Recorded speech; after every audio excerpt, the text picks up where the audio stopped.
Last night was QTCinderella's birthday. She turned 22. Okay. She turned 22 years old. She's an adult now. She still can't rent a car, but I might be getting her age wrong. Maybe she's 23. Anyway, it was her birthday, and we hung out, and it was amazing. It was bad for my diet, but it was amazing to be around other friends. It's something that I don't do enough of, that I should be doing more of. And yeah, bunch of people came. Myung, Foosley, Jason the Ween, Caroline, Tina Kitten, Christian was there. Lud, obviously. Ugh, yuck. He was there. Not Chad actually believing you. I was there. That's right. I was there. I'm social butterfly, baby. I'm Mr. Social. I'm Mr. Social Butterfly. I'm Mr. Big Soch. Was Lovick agitating seeing Cutie's work husband at the celebrations? Yeah, he was real mad. I went to Cutie's birthday and I ate a bunch of fish. I had like shrimp rock sushi. I had a lobster that was tempura lobster. Yeah, I had some taco that had like caviar on it. I tasted a bunch of fish and I didn't hate it. The black cod, I had a black cod that I did not like that much. I thought that was like my least favorite out of all of them. But honestly, not the worst. I'm getting there. Anyway, also this was very cute. Like I was saying, there was a group of kids that were sitting behind us, and I guess they were super stoked to take a photo with Jason. And while they were walking away, they were like, "Oh, thank you guys so much. Like, you got us through COVID." So like, it's the old guard versus the new. They're like, they don't with us anymore, but they with Jason now. Jason is the new guard. And they were very stoked to take a photo with him. It's a room full of content creators, and they were super excited to take a photo with Jason, and I loved it. I was very proud. I was a proud unk at that moment. Fish on a Friday night is a very Midwest thing to do for some reason. Asian? Okay, first of all, half of that table is Asian. What are you talking about? I just gave you like 8 people at QTCinderella's birthday. Like 6 of them are Asian. Hassan is also Asian. No, I mean, I wouldn't be factored into Pacific Islander Asian category in America.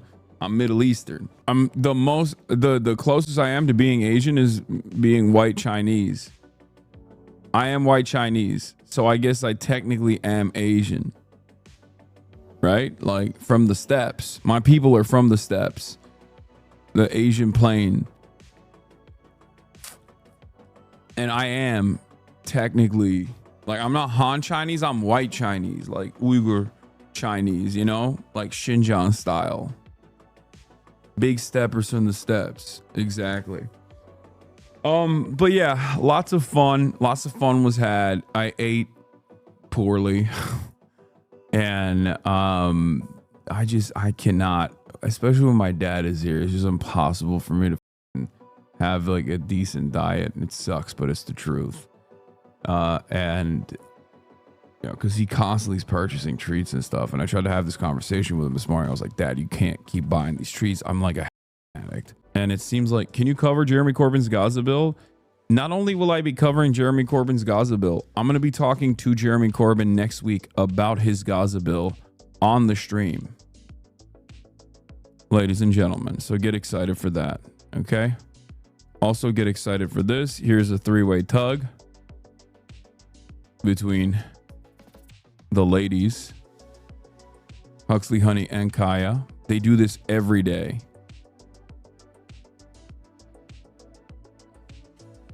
Speaking of Hilly, you watching the finals tomorrow? Yes. Is Viv coming to Negodan? Yeah. Chat advice with Vivian would be so good.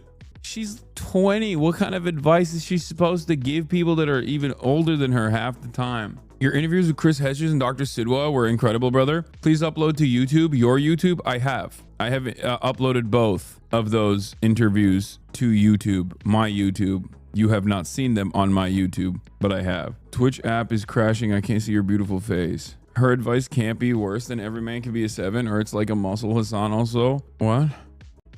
Okay, dude. Well, here's the thing. I actually have really good advice. And just because I've like bludgeoned you in the head with really good advice and you've internalized it at this point, so it sounds like a cliche or sounds stupid, doesn't change the reality that it's really solid advice, really sound advice that, as a matter of fact, every man should hear. A big chunk of the problem for young boys right now is that they're rudderless, that they don't actually have good male role models. People like myself would be able to fill that void if it wasn't for so many fucking weirdos in the chat who are constantly using every opportunity to dookie it.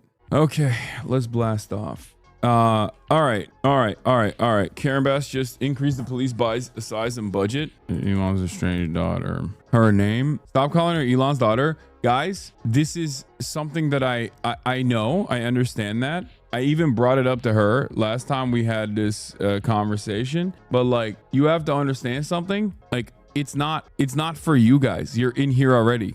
There is there needs to be a like, I'm using this as a way to describe it to random people, because if I say Vivian, no one knows. Okay, it's like a way to introduce her. QTCinderella, or we do Deco Den. Okay, www.twitch.tv. Do we have a blast off meme for this or no? QTCinderella and Caroline Kwan will be there as well. You're not banned for accidentally posting a link. You probably got timed out for a little bit. Okay.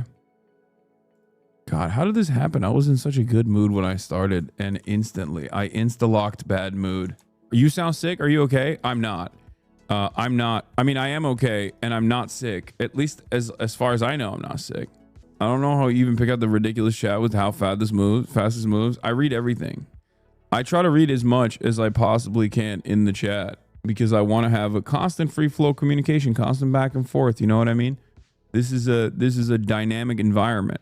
Things are happening all the time. You look sick as fuck, like cool sick. I am called Hasanabi as a slur on online video games now. I know the gaming sphere is so incredibly bad with its politics. Like a lot of gamers are out and about with like how horrible their worldview is. It's very, very sad. And most people don't actually have any sort of decipherable, discernible, tangible politics, but instead they just see it as like oh, you don't like Hasanabi, you're good. That's the only politics I care about. It's a catch-all for leftist, woke, socialist, social justice oriented politics and political opinions. All gamers should be forced to play Disco Elysium. I don't think there's a piece of media that will actually cause gamers to become smarter on politics. I'll be honest with you. Like, I've lost faith in that a long time ago.